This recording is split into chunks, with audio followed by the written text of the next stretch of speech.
Speaking of shit, that's my one transition ever in comedy. I recently had to get a stool sample, and not fun if you've ever done it, not a pleasant experience. There's a few ways to go about it. This is how my doctor had me do it.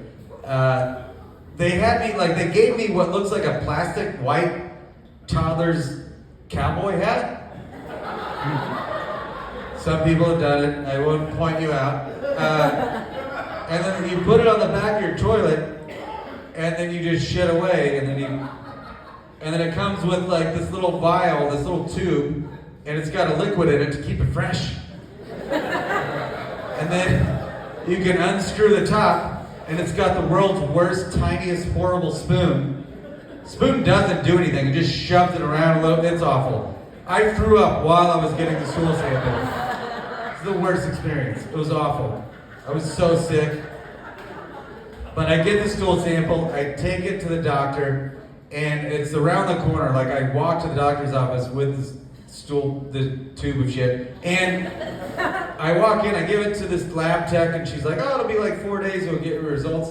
And I was like, okay, 3 weeks pass, I don't get results. And so one day I'm walking by the doctor's office, I'm like, I should go see what's up with my tube of shit. So I walk in there, and I met this lab tech for 40 seconds when I handed her the tube the first time. We don't know each other. She looks at me and she just goes, Doug? I fucking freak out. I'm like, oh my God, my shit was so weird. This woman knows my face and name. This is not good. And so, yeah, it's radioactive. And so, she goes on to explain that they've lost my tube of shit in the mail. I have many questions, like, why are you mailing my shit?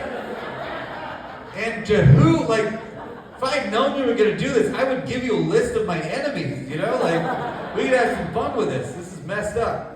So, she goes on to explain that it was just these contractors that get involved. And I was like, what? How many people are involved? This is crazy.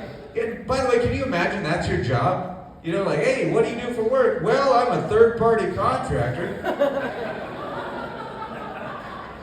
You see people shit in a tube, they hand it to a lab tech, that lab tech puts it in the mail. I intercept that tube of shit in the mail, and then I hand it to another lab tech. It's like the world's worst relay team.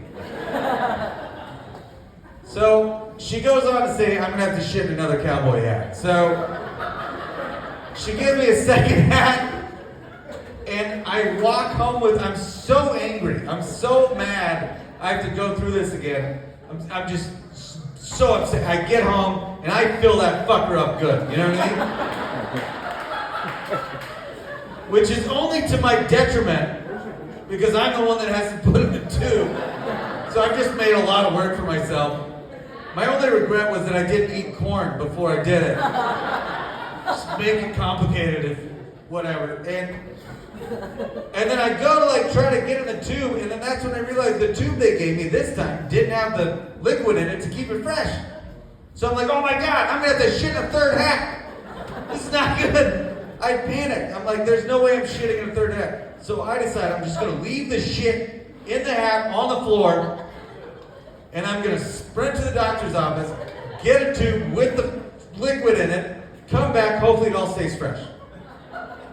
So I bust out of the bathroom door. My wife happens to come home at that moment. She's been visiting her parents in Houston for 3 days. She just comes home. I bust out of the door. I'm only wearing latex gloves. I'm sweaty. My hair, I look like a feral animal. And I just point to the bathroom door and I go, "Don't go to the bathroom! There's shit in the hat on the floor!" And she's just like, I'm never leaving you home alone again. And that's the story of my stool sample.